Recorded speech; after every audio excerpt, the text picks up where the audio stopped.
I'm JJ Heller, and this is Instrumental, a show about the big and small moments that shape our lives. In every episode, my guest and I start near the end of their story and work our way back to the beginning. I hope our conversation reminds you that every second matters, because none of us knows which moment will be the one that changes everything. Big love happens in the small moments. Hey everybody, it's JJ. And her husband, Dave. And we have another wonderful... This is Instrumental. And we have another wonderful episode for you today. Yeah. With our friend Ben Shive. He's one of my favorite people. Yeah. Ben Shive is a producer that we work with all the time now. He's helped us make our Christmas record, Unto Us, and all of our I Dream of You projects. We met him when we were tracking our first Nashville record. Back in January of 2006, and Ben was still amazing. Yes. I think we should talk about what a producer does. A producer is somebody who kind of has the big vision for the project. Normally, they have all the relationships with the different musicians who are going to come in and play on the songs. And then a lot of them have their own unique musical talents that they inject into the project as well. A good analogy is that a producer is like a great coach who is also a player. Isn't that cheating? No, it's like a coaching player. I think it's a thing. Okay. He's one of the most talented people I've ever met, but he's not the kind of person who just kind of rests on his laurels. Like, he's not like, okay, I've reached the top and now I'm just going to coast. He's like constantly learning and bettering himself. I'm still stuck on the word laurels. It's a good word. What are your laurels? I think it's like, it's a type of like flower wreath. Here goes the lookup on the computer. Okay, hang on, folks. Resting on your laurels. Rest on your laurels. In ancient Greece, the laurel was a plant that was sacred to the god Apollo. Laurel wreaths were awarded to the winning athletes in the Pythian Games held in on. Okay, so you're right. I am feeling so smart right now. Wow. Better not be resting on those No, laurels. I won't. Okay. As we get to know Ben in this act, he's going to refer to MS, which stands for multiple sclerosis, which is a hard word to pronounce. If you're Dave Heller. Multiple sclerosis. It's an autoimmune disease affecting your nervous system and ends up causing weakness, tingling, numbness, and can end up really degrading your muscle movement and even your thinking. And it's a really scary diagnosis because currently there is no known cure for it. So Ben's going to dive into what that means. Act 3, a new world of vulnerability. After pushing himself to his limit for nearly 2 decades, as Ben entered his late 30s, he began to experience some troubling physical symptoms. I was on a run near my house, and I was running really hard, and I tromped down this big staircase, and soon after that, I started feeling this like crazy tingling in my legs that I had never felt before. I assumed that there was a correlation there, and that went away after a few weeks, and then maybe a year later, I started having this weird sensation of like heat and wetness on my legs. It was the weirdest thing. I remember literally thinking I had peed my pants one day. Just being like, whoa, I like hot and wet. What's going on? But a quick check revealed that had not happened. Sorry, guys. And but still it left me going like, why am I feeling like my legs are hot and wet right now? It was very confusing. And I think that got a little better. And then, this kind of on and off of weird symptoms that never actually quite went away, but they would get a little better, went on for probably 4 or 5 years. So about 2 years ago, I woke up one day. I was in a season of immense stress that I won't go into, but it was the most stressful, probably 2 weeks of my life. I was just beside myself. And I woke up one day on the heels of that, and I couldn't feel my right hand, and I couldn't stand to have any fabric touching my legs, which is hard when you've got to work with clients. So Do you guys mind if I just don't wear pants today? May I disrobe? Okay. Ben came into the studio with a Speedo. I'm not sure. So that was bizarre. I remember I was at this worship rehearsal and I couldn't play piano because I could, but I was missing notes all over the place because I couldn't feel the keys. Wow. And I went to walk off the stage and I felt this like immense pain in my feet all of a sudden. And I almost like fell down the stairs. It was just like crazy. And so I had assumed up to that point that I had a problem with my back, like a disc problem. And I kept on waiting for it to get better. And this was the time when I finally went, okay, I might just need surgery, because if this is going to recur every few months or every year and it's going to get worse every time, then I need to take this seriously. And so I went and got an MRI, and it showed that I had lesions in my brain, which could be a number of things, actually. It could be migraines on down the list, and then it could be MS. And my doctor had mentioned MS as a possible culprit for those symptoms that I had been describing. But I still didn't think I had MS. And I had, even my doctor was kind of like, I don't know, man. I don't know if this is MS. It kind of presents a little differently than that. So we scheduled another MRI. It was summer, and we were kind of on the long tail of finishing Melanie Penn's record, me and Kaysen, and Asher was there assisting. Kaysen is a producer who I've worked with for 15 years, and had traveled with, someone who I love.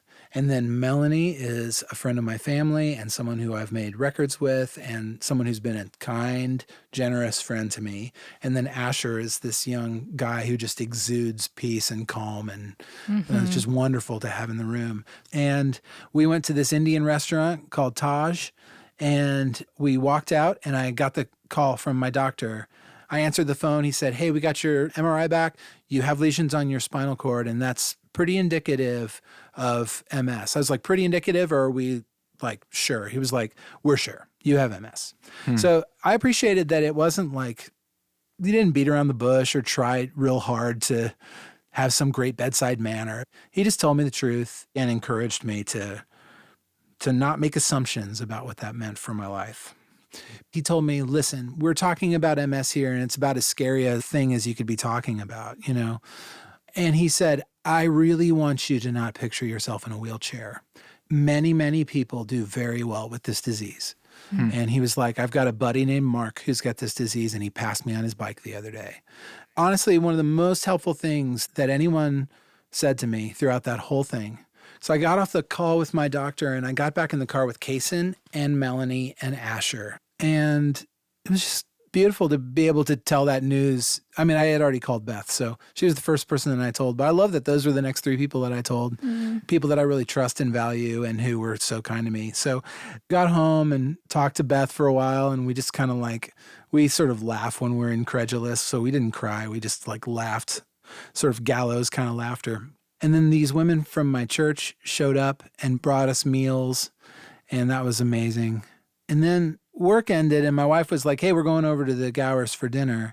And I was like, cool. But I'm sort of, notorious for hearing about 40% of what people say to me. And so we got to the Gowers, and there were all these cars parked out front. And I had missed the fact that 6 other couples were coming to join us. So these people had all dropped everything to just come have dinner. We sat down, had dinner, and just talked through it. And then I Ubered to this Paul Simon concert at the arena, which it was his farewell tour. He brought this chamber group called Y Music with him. And so it was he had his band, but then he also had violins and cellos and oboe and trumpet and flute. And it was just the way that I want to see Paul Simon. And I just wept through that show just to hear him sing Bridge Over Troubled Water. And Bridge Over Troubled Waters, I will always associate it with MS because of that. The other song that surprisingly I'll always associate with MS now is You Can Call Me Al, because a man walks down the street. It's a street in a strange world. Maybe it's the third world. Maybe it's his first time around. He doesn't speak the language, holds no currency.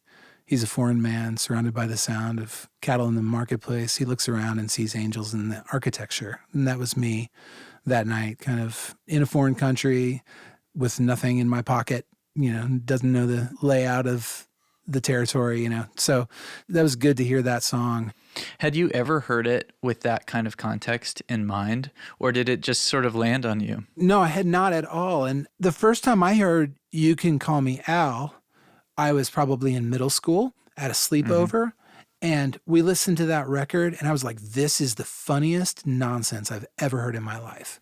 Like, to me, that was a silly, absurdist nonsense song. It might as well have been Alice Through the Looking Glass to me. And it works on that level because the wordplay is so delightful and conversational and weird, and the music is so hooky and fun. So I love that it's able to be that because you don't, like, as a middle school kid, go, thanks for the moral, Paul Simon, whoa. It's not like some teacher trying to teach you a lesson. But then that song, because it's written by Paul Simon and he's digging as deep as he can dig, can make you cry 30 years later on the day of your diagnosis. Andrew Peterson and I listened to this interview with Andrew Stanton. So he was talking about Pixar and how that's one of their big values is you give people 1 + 1 instead of 2. So you don't tell them how to feel. You don't tell them what the moral of your story is. You'll never in a Pixar movie see what you see in a Disney movie, which is Ariel at the start of the show telling you, I want to be where the people are. She just tells you. Like they're very careful to just show you and let you figure it out, let you learn these things. And so if you make people that music, you're giving them a gift that keeps on giving. It's like you write them a song with a moral and they'll be like, oh, that's cute. Thanks. You know what I mean? But if you can find a way to just give them pictures and stories and more, it's not wrong to have a moral in your song.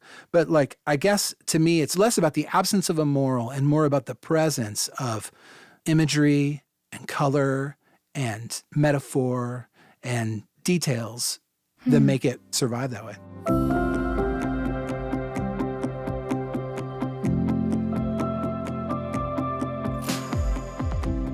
I quickly learned what's not helpful for me is hearing everybody's stories. My wife can like go out into the world and like collect all the stories. She's just collecting information and it's not a threat to her somehow. And it actually helps her feel more secure. But for me, when I collect information, I just superimpose it on myself, you know? And so every time somebody tells me, yeah, I've got a buddy, he's been really struggling with that for years. And gosh, man, I ran into this composer who I had really wanted to meet. And as soon as I introduced myself and was ready to ask him about his work with Thomas Newman, who's like a hero of mine, he goes, oh, you're the one with MS, which was fine. But I was like, yeah, I am. He goes, yeah, my wife has MS. It's, man, you just need to be ready. I was like, what do I need to be ready for? He's like, well, you need to be ready to, to not be able to use the bathroom. And like, he just painted me a picture of my life that was not my life, it was his. And I'm sorry that it's his life. The thing is, it could be my life. I mean, sanity is recognizing that could be my life. Sure. But sanity is also going, yeah, but my doctor says that he thinks I'm going to be great. So I have to kind of like keep going back to that. It's getting easier and easier. I wonder if there'll be a point where I'm not so even insecure about hearing other people's stories and I'm grounded enough in what my story looks like and in the rhythm of it and whatever that I'm able to bring that in. Do you feel like it took you a while to come to terms with the diagnosis? Oh yeah, for sure. So I think the first 3 months were incredibly intense. And part of what stinks about getting an MS diagnosis is the worst thing for MS is stress. Stress just makes your symptoms go insane. And what's more stressful than getting told that you have a disease that might debilitate you? Yeah. So for those first few months, I was just experiencing new symptoms every day. And who knows, some of them might not have even been MS. Some of them might have literally just been stress working itself out in my body. Wow. So I would wake up one day and not be able to feel my right foot, and the next day it was my left, and the next day it was my left hand, just like numb. And the most frustrating symptom I have is this just like pins and needles tingling all over my body. And it's really, really unpleasant. It's not fun. And that was just like constant throughout this summer. And I remember we got to the end of that summer and we were driving our kids somewhere and we were like, hey guys, it's the end of the summer. What was your favorite memory from the summer? And as soon as we asked that question, we were like, what good memory could there possibly be from this summer? Like we didn't do anything. We were constantly consumed. I mean, that was all we could think about was MS. But it was some assignment at school or church where they had to write about me. And I read this assignment and every one of them mentioned MS. Every one of them mentioned what it meant to them to watch me walk with faith through diagnosis of a disease. That was news to me that they noticed. So that was fascinating. But yeah, so that first summer was really awful. And then, then it started to lift a little bit. The surprising thing, and I think that I learned a lot from this, and it's kind of given me a grid, something to watch for. So I had experienced depression, I would say 2, maybe 3 other times before this. Once when I was in high school. My first one was in high school. I was like, woke up one day, my senior year of high school, and I was like, didn't feel funny anymore, didn't really feel like laughing, didn't know what it meant to be a Ben Shive. I was like, I used to know how to be that guy, but now I would have to, what is one? Somebody define it for me, because I didn't know how to be that character anymore. And it took me months to realize that that was depression. I actually saw it on a flyer on the wall. There's a song about this on one of my records. What's it called? It's called 97. And the last verse is the flyer on the wall said, do you feel nothing at all? And do you wonder if you're even real? Well, my feelings exactly. 'Cause where was the old me who used to be happy? He used to think he was okay. And I literally walked past a flyer that said pretty much those things. And I was like, Wow. there it is. I'm depressed. So I think that first experience with depression gave me a grid for like, yes, it is an illness and it's something where you should kind of go like, I'm not going to trust all the feelings that I feel right now because to some degree they are just like chemical, biological. And at the same time, to, in some ways, sort of entrust myself to the growth that can come from a season of pain, even if the pain is chemical, And so fast forward to this, I'm 38, 39, and we get through this summer and then through the fall, and I had this doctor's appointment on January 6th or something, right after we get back from the Christmas holiday. And I go see my doctor, and he gave us just the best news. It was just like, they MRI'd my brain. No new lesions, which meant the treatment was working. Wow. And I said, well, why aren't we MRIing my spinal cord? Because I've got lesions on my spinal cord too. He was like, oh, we don't need to MRI your spinal cord because you'd know if you had new lesions on that. He was like, in fact, I think we're going to stop MRIing your brain too. I was like, why? He was like, because your treatment's so good, you're not going to have new lesions. Wow. So it was just this amazing, like, you're going to be fine, kid. And I walked out of that office and smack dab into a wall of depression. Really? It was like the collapse of the marathon runner.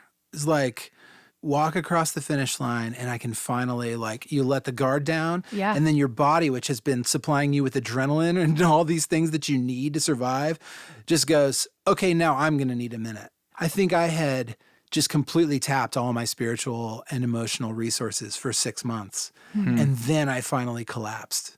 So that was weird.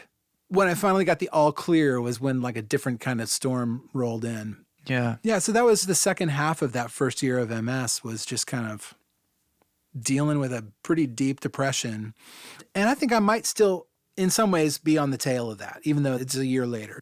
I think maybe now actually the chemical part of the depression has worn off. And I think where I am now related to MS is I live in a new world of vulnerability.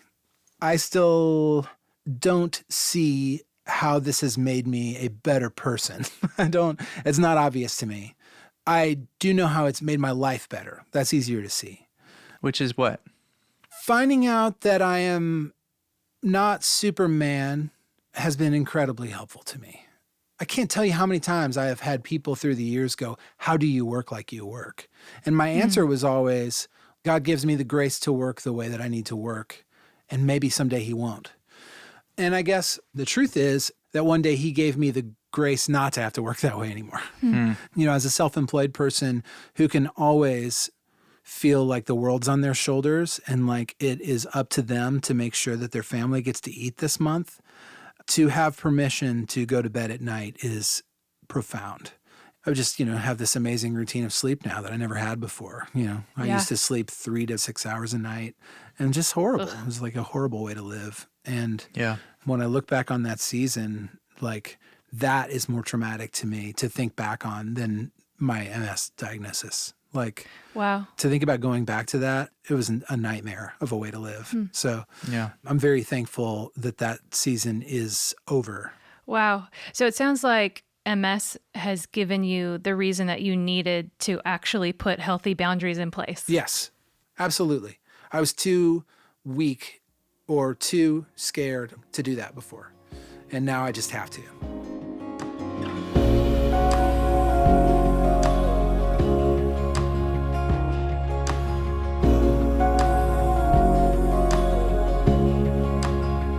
Tell us about Hutchmoot.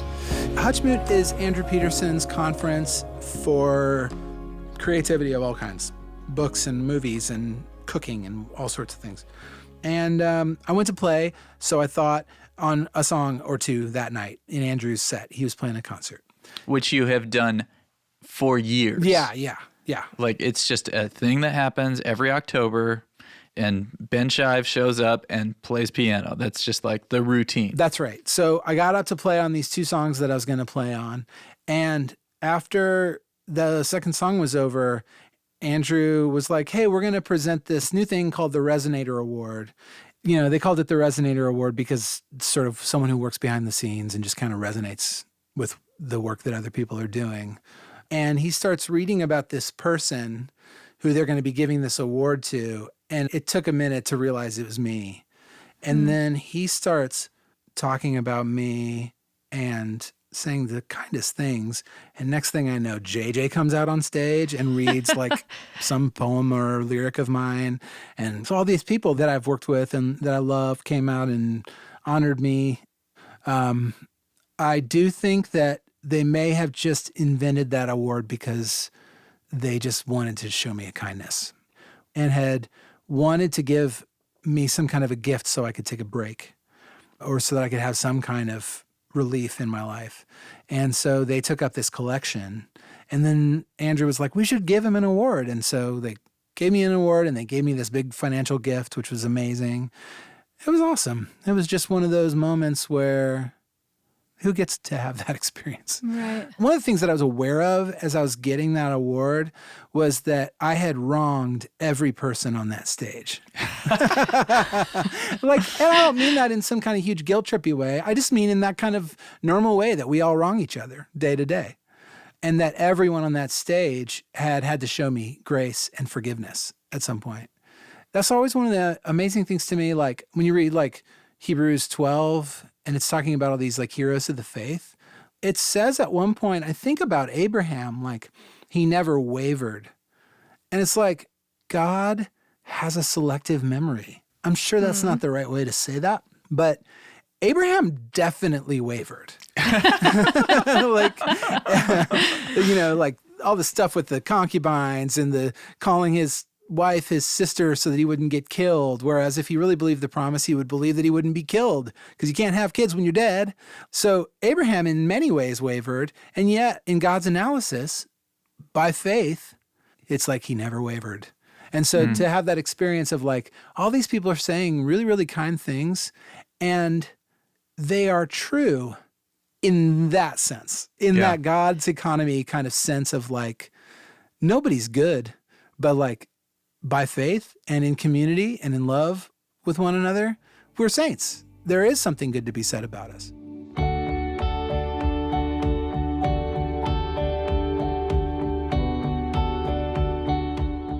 Man, isn't Ben just the best? Yeah, I just love his perspective on things. Pretty much every time we get to make a project with Ben, we kind of feel like we're getting away with something. It just kind of feels like he's next level in terms of his musicianship. Yeah, like he feels like he's way out of our league. Yeah. And that's why it's so awesome that he keeps making records with us. I know. JJ, we need to jump back in time now to 2014. Okay, I'm ready. Do you remember what happened that year? Not specifically. Let me jog your memory. Okay. A robot landed on a comet. Okay. Also, Okay, check. remember that? Okay, no.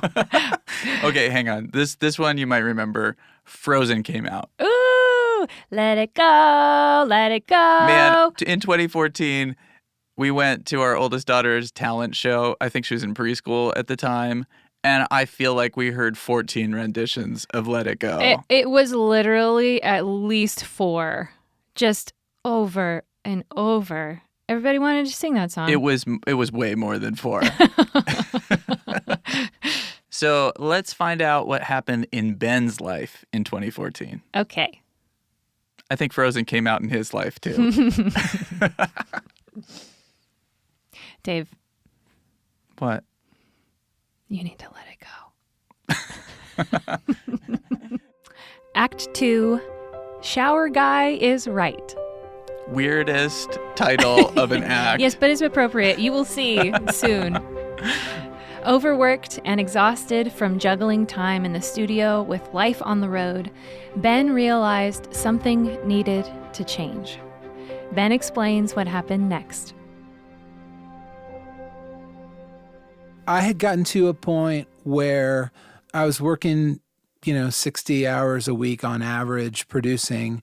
And then on Saturday morning, I would get on an airplane and go play shows with Andrew. And it was the kind of traveling where it was fly at like 6 a.m. and then drive, usually 3 hours, 4 hours Brutal. to play. Because, Andrew plays a lot of these churches in kind of middle America and off the beaten path. Right. So we would drive, play the show, do, a weekend of shows, which ended with a late night drive on Sunday night and a flight back on Monday morning early. And then I would, I'd get into Nashville at noon and drive straight to the studio and start working. And so the cycle was like sometimes 3 weeks without a day off, and I was just dying. I was just starting to really die. And, if you had asked me even 6 months before I got off the road about traveling, I was like, well, I'll do it until Andrew won't let me do it anymore. I saw that as a life's work. Or at least I saw my work with Andrew as a life's work.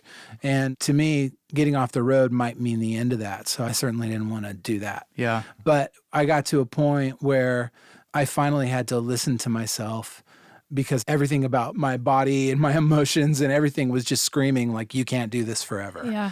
I would get in the shower on mornings when I was going to be getting on an airplane, and I would be saying over and over again, I'm done. I'm so over it. I'm done. But there's something about the way that I am emotionally that I just didn't even hear myself. I just thought I was being a complainer or, I tend to downplay whatever I feel. And so I finally woke up one day and was like, no, I think that guy's right. I don't think he's a whiner. I think he's telling me something true. Shower guy's right. Shower guy. Yeah, I'll go with shower guy. That's funny. What was Beth saying about all of this? Well, Beth and I share kind of a loyalty thing where we kind of feel like you don't just walk out on relationships. And so even though it cost her as much or more than it cost me, in her mind, it was like Andrew Peterson was so good to us. And I mean, that's true. It wasn't just in her mind. And she didn't want me to walk away. In fact, I sort of made that decision unilaterally. I pretty much quit traveling with Andrew, and it was really an adjustment for her, which was so surprising. Really? Yeah. She had to really try to make peace with that decision. It was really hard for her. Because she felt like you were leaving him out to dry? Yeah, totally. Yeah, she felt like I was hanging him out to dry. And I was.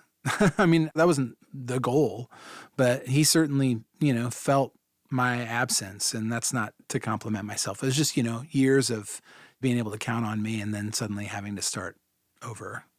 Yeah. So, yeah, it was a rough season.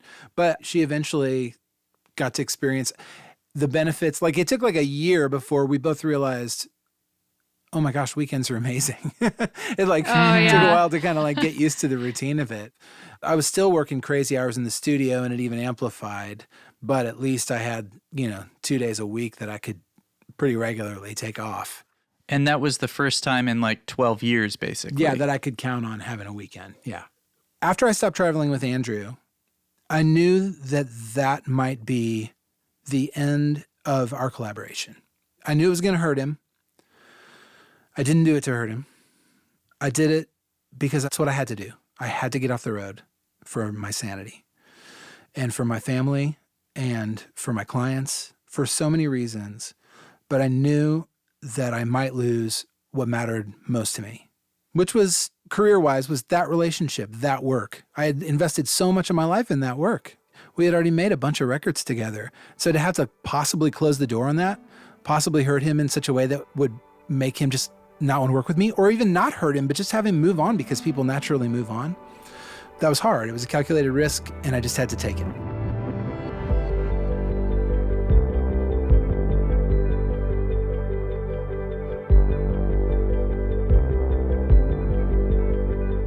A few months later, I got a call from Gabe Scott. This is so kind. He was like, hey, Andrew called me to work on a record, and I will say no if you tell me to. Which he didn't have to do that at all. It's so sweet that he just cared about my feelings, you know. And I said, goodness, you work on that record. You have to work on that record. And so they made this beautiful album. It's a great album. The Burning Edge of Dawn, it's called. And I was invited to the listening party for that. And so it was like going to my own party, except someone else was wearing my birthday crown. What Twilight Zone episode have I stepped into? The position that like I had grown so accustomed to filling in the world was not my position anymore. And I had to put on my big boy pants for that one. Like I had to walk into that house and smile and talk to the people and talk about how great it was as everybody goes like, I think this might be his best record yet. And like, yeah, I think it might be, you know, just doing that thing. And so we sit down to listen to the record. We're listening it through and it ends and everyone is talking about the record and the word of the Lord came to me. And it was this. It was, the world goes on without you, but you have a place in it if you want it. And, you know, that's a good message for 40, for the second half of life, for kind of like, you may become obscure. What you do may be laughed at by your grandchildren or even by your children. And you just cannot worry about any of that. You just fill your little place in the world and you recognize that when you have gone from it, it will forget you. But that's not the most important thing to be known or remembered or respected. You serve the work, you serve the kingdom. That's all you can do. And you receive the place that you have in the world with gratitude. And so I just had to go, you know what? I can't make every record in the world. Like other people are going to get calls for things and that's not a threat to me. Like, do I have what I need? Do I have good work to do? Yes, I do. Is there enough work to do today? Yes, there is. It requires some energy, but you can be happy for other people when they get opportunities that you don't have.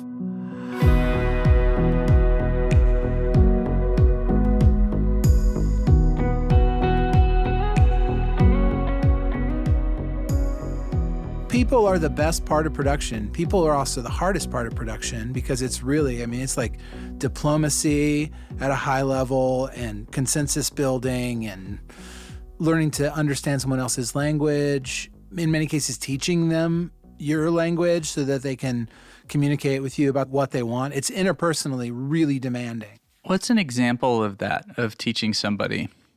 Well, you know, especially on a first project, an artist walks into a tracking session and there's these musicians there. And then there's me, who I'm on their side. I'm like the one guy who's the most in their corner. But when they want to ask for something, they don't have words to ask for it. Right. So they find themselves saying things like, something less scary or something, you know, something more purple, you know, like just like reaching for words. And so it's my job to help them. I'm not going to usually go so far as to like try to explain to them how to know how to EQ something or whatever, but I am going to go, okay, I think I've heard someone use that word before, so let's latch on to that. And here's 4 things that I think might be what you're talking about. And so I'll like pick 4 things to try, and we'll try all 4 of those things. And then they'll figure out which one of the things, if any of those, helped them. Yeah. And with each one of those forks in the road, they get a little smarter about how to communicate about what they want. Or I get smarter about knowing what they mean when they say things. Have you found that over time you have gotten more experienced clients so that you don't necessarily have to play that role as much? Yeah, the clients that I work with, they do have a little more language, and it's just like the difference between being like 40 and 20, where it's like something about being in your 20s, you're just like, here I am, I'm amazing, and I'm going to prove it, and I'm going to show myself to be competent in all things. And then you get to 40 and you're like, I'm good at one thing, and that's lucky, you know? And so I feel like the people that I'm working with now tend to be like, man, just do what you do. Yeah. They just give me room to do what I do. And then they step in when they actually have something to say, instead of trying to have something to say. And I don't mean that in a negative way. Man, I have this like horrible memory of, I stopped by Sputnik, Mitch Dane's studio, Yeah. and there was a band called Jars of Clay that was in there doing like a group vocal session.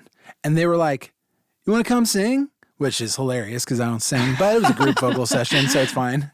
So I was just standing there in the room, and I started giving ideas, man. I started making suggestions. You were that guy. Oh, no. And they were probably just like, oh my gosh. But the thing is, like, you can't go back and tell young Ben that. He just needs to learn by just screwing up over and over and over again. And somebody rolls their eyes and you go, oh, maybe I shouldn't have said something, you know? Is that how that played out? Like, No, actually, I think they were very kind to me. really? Yeah. They were really nice. But it might have been better for me if one of them had given me a good old-fashioned eye roll. And I could what does that mean? He's rolling his eyes because he wishes his ideas were as good as mine. He's just insecure. Yeah.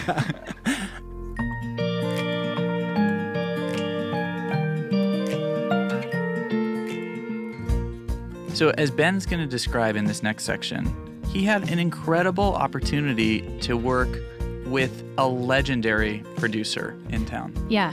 Brown Bannister has been around for a long time. But the reason why he's been around for a long time is he's really good. Yeah. He basically worked with Amy Grant from the beginning. And then a whole bunch of other people, and then people started giving him Grammys. Yeah. He has lots of Grammys. So I can't wait for you guys to hear about Ben's experience with Brown. Take it away, Ben. I was playing on a Dave Barnes record. It was a Christmas album, and Dave was producing it with Brown. I had never met Brown before, but I had read his name on liner notes of Amy Grant records when I was a kid, and lots of records, but that was our station wagon music, was like Amy Grant The Collection, Heart in Motion, like those records between like 1985 and 1990 something. And Brown was involved in all of those. So I had known his name since I was a kid. And to find out he was going to be producing this Dave Barnes record that I was playing on, I wondered what that was going to be like, because I'd been in town for a long time without ever having even run into him. And so I remember showing up on the first day of tracking of that record. We were at this studio on the road called Vibe 56 that actually was Brown's old studio. So we're in this place, and, you know, playing on lots of indie records, I don't always play in big tracking studios anyway, so that can kind of make me a little more nervous as a player. So I was in this, you know, big keyboard room, and Brown was running a little bit late, and I remember thinking, like, what's it going to do to me when he gets here? Like, am I going to go into nervous mode? Am I going to, like, start posturing? And I heard him walk down the hall right before our take started. And we started the take, played it down, and I don't remember what exactly he said. I know he had a few notes for me, but, like, whatever he said and however he said it, I knew that it was going to be a good day and that I was going to play my very best. Like, I felt completely at ease. And so we hit it off there for sure. But then I think we really hit it off when I was writing strings and playing keys on this Drew Holcomb and the Neighbors record. And Brown was there co-producing it. And we ended up on this couch talking about production. And he just, like, listened to me talk for a long time, which that's always been funny to me, that, like, anytime, like, a young person calls me and wants to have lunch with me or pick my brain, they always just talk the whole time. They never ask me a single question about myself. It's like, you could have just told your mom. So I think I did that to Brown, just sat there and talked about what I thought about production when I should have just been asking him a bunch of questions. But of course he, acted like he liked what I had to say. And he might have. He's a pretty humble guy. But anyway, we just ended up having this great conversation. And next thing I knew, he called me and said that Mercy Me had asked if he would produce a Christmas record for them. And he said that he would be willing to do it if I could co-produce. Wow. It was contingent on me producing. And so we did that record together. What was that like? Oh, amazing. Amazing because for me, as someone who everything was about what I could do and what I could bring, I got to watch somebody for whom it's all about how they interact with other people, how they listen, the environment that they create. Brown starts every day with like 2 hours of just talking and like making coffee, just like the opposite of how I came up. Everything for me was always like scramble, scramble, scramble. Like we're going to die if we don't get this done today. Right. And to just be slowed down by Brown. And what's funny is that he brought me on to help speed him up because he had never had to make records on the cheap before. And so he got a benefit from me being there, but I was the clear winner in terms of benefit. We should say that Brown has produced the vocals on JJ's Christmas record. Yeah. And I Dream of You Volume 2. And that is intentional because he has made JJ so comfortable with her own voice. I think part of getting great performances out of vocalists, I can see him celebrating through the glass. I can see him enjoying what I'm singing, and that puts me so much at ease as a performer because he reminds me that, one, I'm good at it, and two, that it's fun and that it evokes emotion. Yeah. Because I think sometimes when I get into the studio, it's like, okay, performance mode, I got to nail this. And all of this tension and anxiety can rise up. And so then if I look at the producer and the producer has a furrowed brow or there's a tone in their voice where it's like, okay, that's not going to work. Let's do it again. Or he was on his phone. Right. Yeah. Like during the take, and like it's clear that he's not even paying attention. Like there are all of those different factors, but Brown is fully present. You know what it reminds me of? It's like a dad rejoicing over their child learning to ride a two-wheeled bicycle for the first time. Yeah. There's just like, you want to do it because your dad is there. Yeah. And he's going to like celebrate when you achieve this goal. Yeah. Yeah. So Brown taught me that there are here I am people and there you are people. So a here I am person is someone who walks into a room and everything that they are and do communicates, I am great. I am special. I am funny. You will love me. I'm going to win.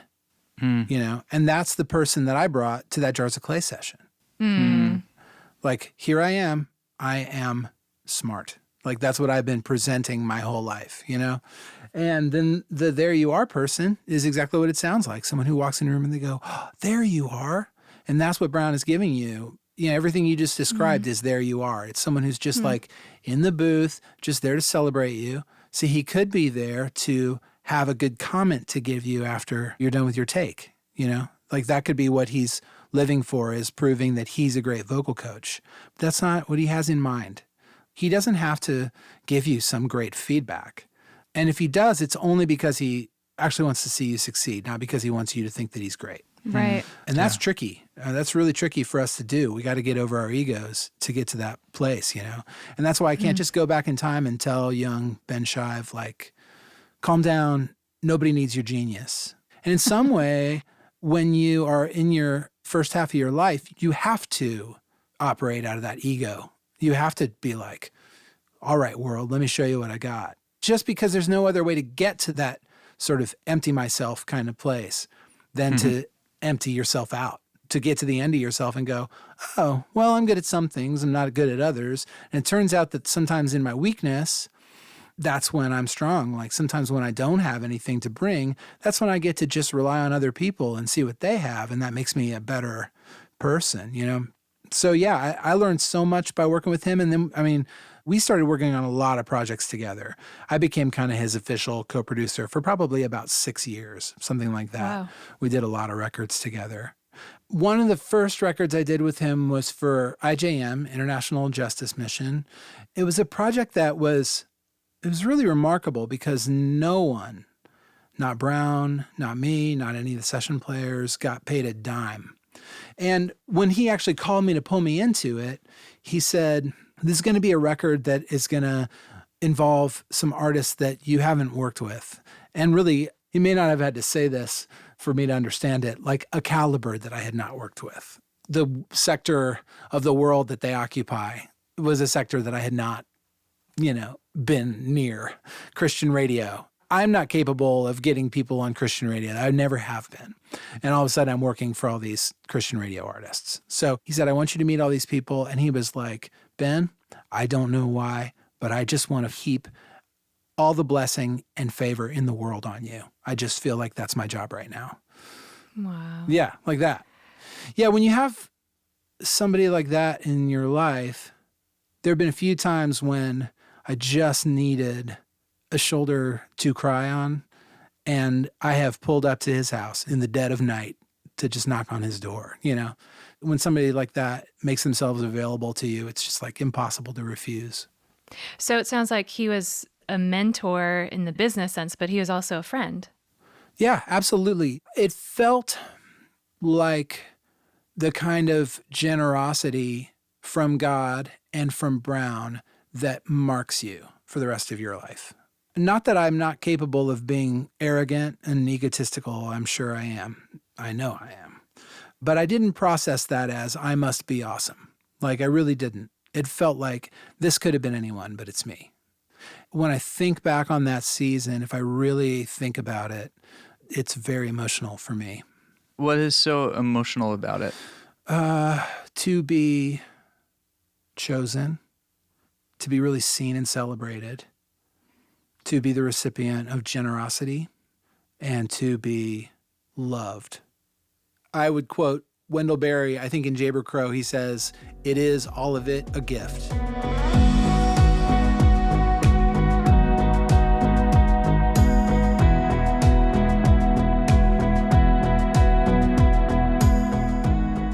Man, even that last quote from Ben is so Brown. Yeah. I think like Brown just exudes gratitude. Mm-hmm. And he's the kind of person who shows up in the studio and it's just like, I'm happy to be here. Aren't you? Totally. Yeah. And he just exudes joy. What do I exude? Hmm. Laurels. Laurels. And I sit on them. I exude them and then I sit on them. Gross. JJ, let's take this thing home. Alrighty. Act 1, beautiful and true. Ben owes his career in music to some special relationships, opportunities, and choices. This act includes a life-changing meeting, panic, and a van full of friends. I came to Nashville because I had reached a breaking point. I was at school in Missouri. I had gone to college at a school called Truman because I was too scared to go to Belmont. Not too scared, maybe. I didn't think it was wise because it felt like an expensive bill to pay for something that won't get you anything guaranteed. And Belmont is the expensive, small music school in Nashville. Right. That amazing people come out of. It's true. It's true. Yeah. And it was a great experience. I'm glad I did it. But yeah, I had sort of chickened out after my senior year of high school and gone to this small school in Missouri to kind of tread water. Good thing I did because I met my wife there. But I got 2 years of the way through that education and was like, I'm kidding myself. I came to believe that I had what it took to be a session player. And so I moved to Nashville to go to Belmont and be a session player. And define session player real That's quick. someone who just plays instruments on other people's records. There's a distinction between a session player and someone who's in someone's band and then plays on their record. It's like that would be a band guy coming to play on a record, but a session player is typically someone who has no association with this artist, but then gets called in to learn the songs quickly, very quickly. I mean, it's like you play the song for the session player, they're scribbling on a notepad as they hear it for the first time, writing what we call a chart, and then they're able to go immediately into the other room and play the song. Like that's the skill set. And when I realized I had that skill set and that was what was required, I was like, okay, I think I'm going to go try this. So I moved to Nashville, and one of the first things that happened, so Rich Mullins had just died, and I wanted to go to Nashville to play for Rich Mullins in the sense that I felt like someone needed to keep doing what he was doing. And I was there to just find out how I could be a part of that. And what was he doing? He was doing what I needed a Christian musician to be doing, and that was to write poetry that is beautiful and dense and deep, and music that was colorful and not always predictable and safe. That's what he was doing. And he died at a moment when he meant the world to me.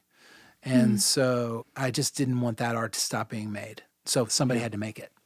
Yeah. And it wasn't me. I knew it wasn't me in the sense of I wasn't a singer and I wasn't a writer at the time, but I knew I could play piano. So when I got to Nashville, this guy who had been the campus pastor back at Truman in Missouri, he sent an email to me and to this guy named Mark Klassen saying that we should get coffee together. Mark was his brother-in-law.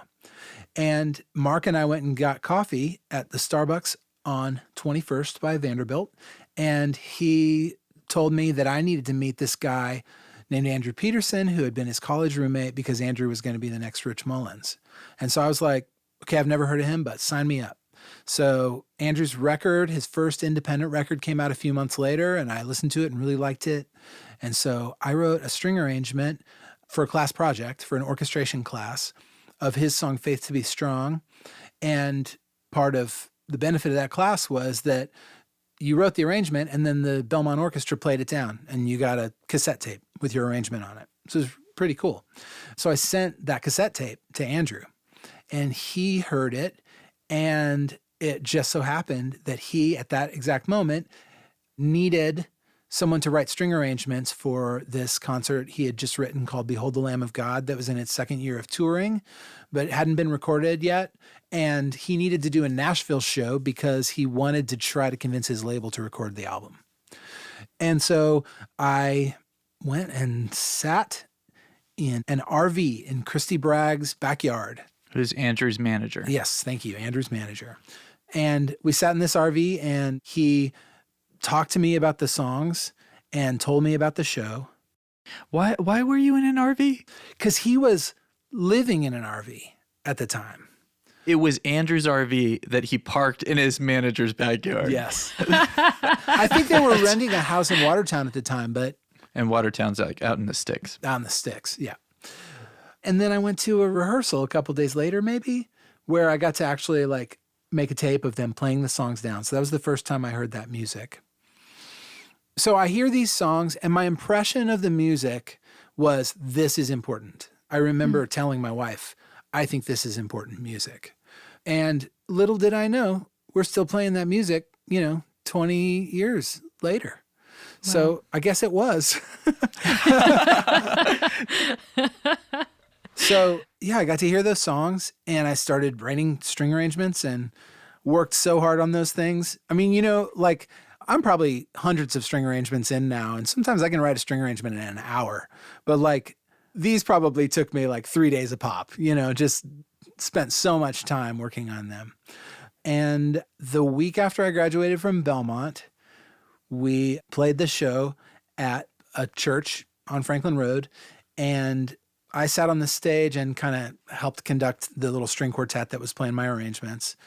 And that night after the show, Andrew approached me and said, hey, I've got some big changes happening in my life. Gabe is not going to be traveling with me anymore. Gabe was the guy who had traveled with him for the first 6 or 7 years of his career, along with his wife. He was like, my wife is also not going to be traveling with me anymore. She's going to be staying home. Would you come play piano with me? And so what that meant at that moment was panic.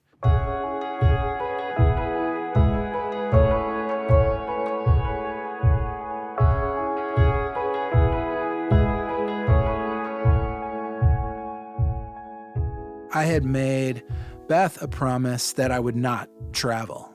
Like, I had come here to be a session player, not to be a road musician.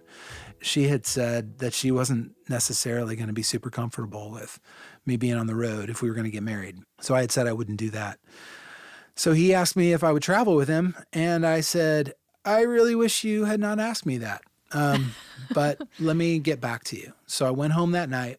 I said, Beth, I've got this offer for a job at Word Records doing basically copy editing, like making sure that all the notes are right for their choral music. I could take that job.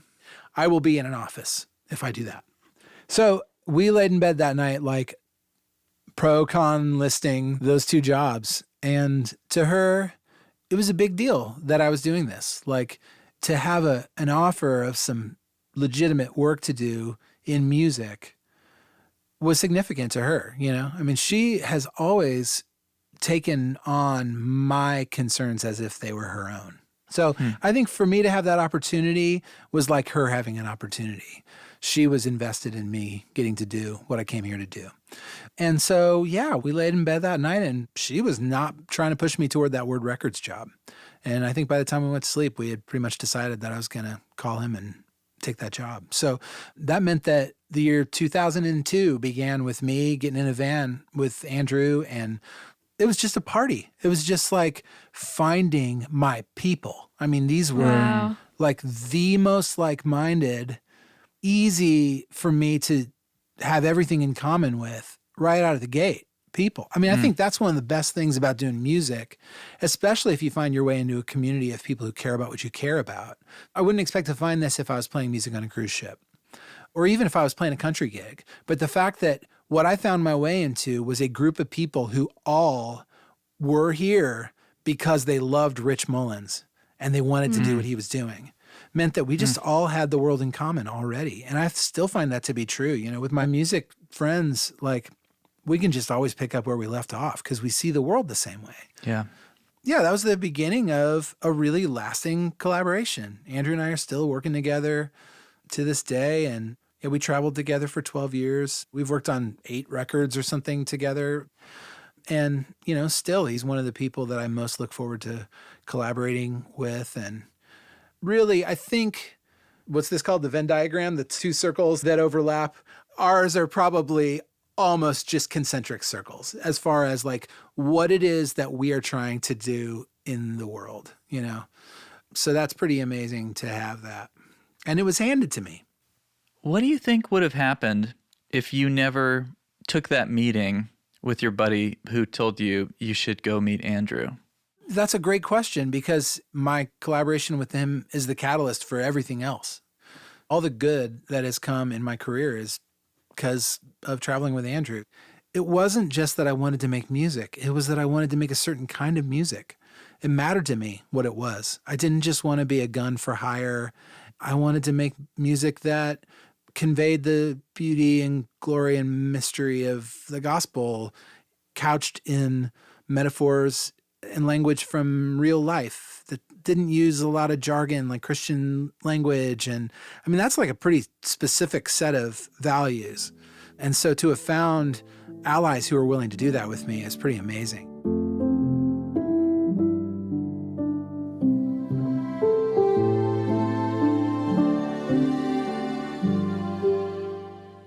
I've become keenly aware that music keeps moving on. And what's cool now will not be cool in 15 years. As a matter of fact, the cooler it is now, the more likely it will be extremely unfashionable in 15 years. And so I'm starting to kind of catch on to the fact that, like, I could just keep on trying to chase that puck, but like, why? Let some kid with a laptop in his 20s make that kind of beat and pitch shift vocals all around. That's fine. I'll do that if I want to, you know, but I'm not going to do that slavishly, like I have to do that to save my life. And so what I'm chasing, instead of cool, I'm chasing beautiful and true, which honestly is what I've always been chasing. That's what I came to Nashville to chase. So I'll do a better job of doing that anyway. And I'm not sure if anybody knows how to chase the brand of beauty and truth that I care about the way that I do. So I think that's how you win. You keep on serving your people and you keep on serving your idea. Let it be bigger than you.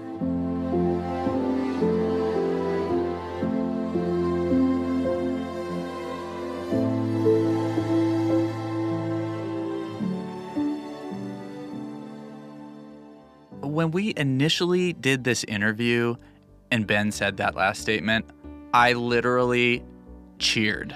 I raised my hands over my head and I shouted, yeah! It's true, I was there. Because that's where the magic happens. It's like when you focus on the thing you are supposed to be doing, that's when you create amazing stuff. That's when you bring your gift to the world. Whether you're a musician, whether you're a dentist, whether you drive Uber, that is an amazing thing to do. Yeah, you're doing the thing that God made you specifically to do. There are a lot of details along the way, so this is our chance to remind you about the journey that we've been on today. It's the final section of our show, and it's called Let's Rewind the Tape.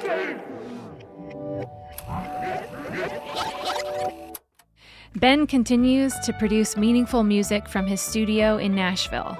But his career as a producer wouldn't have happened if he hadn't made the difficult decision to get off the road and into the studio. But he wouldn't have been a touring musician at all if he hadn't crossed paths with Andrew Peterson. Which only happened because his campus pastor from Missouri had a brother-in-law who made the introduction.